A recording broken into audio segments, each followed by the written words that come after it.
दिवाली मनाते हैं। अब इसमें के फंड शुरू कर दिया, बम भटकावेंगे, कितना प्रदूषण हो जाता है। किसी की आंख में डाला गया, आंख फूट गई, किसी के कपड़े जल गए, किसी के खेतों में पूड़ियाँ जल गई, किसी का घर में आग लग गई और प्रदूषण निरा।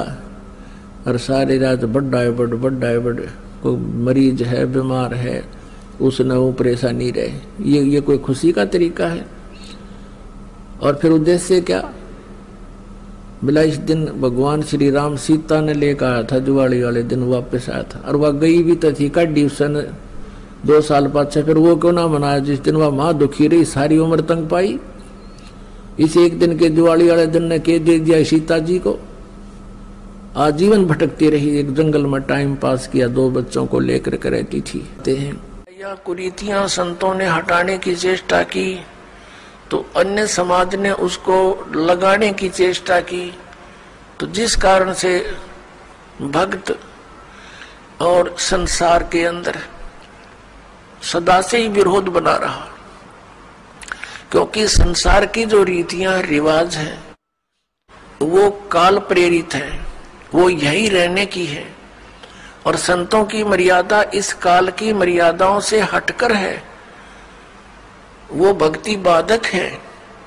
इसलिए अन्य समाज के लोग कहते हैं देखो इन्होंने तो माता धोकनी भी छोड़ दी, इन्होंने तो बाबा श्याम जी भी नहीं पूज रहे हैं, ये तो ऐसे भी नहीं कर रहे हैं, ये तो दिवाली भी नहीं मना रहे हैं, ये कैसे हो गए हैं, इन तो बट्ठा बैठा दिया। एक भक्त बतावा था, कहने लगा जी आज 10 वर्ष हो गए हमने कोई त्योहार नहीं मना लिया। नाम लिया था उसने उस दिन, फिर वो अपने दुख गिनावा था। कह रहा था जी हमने 10 वर्ष हो गए हमारा त्योहार नहीं मन लिया, ना होली, ना दिवाली, ना तीज, ना कोई अन्य। क्या कारण?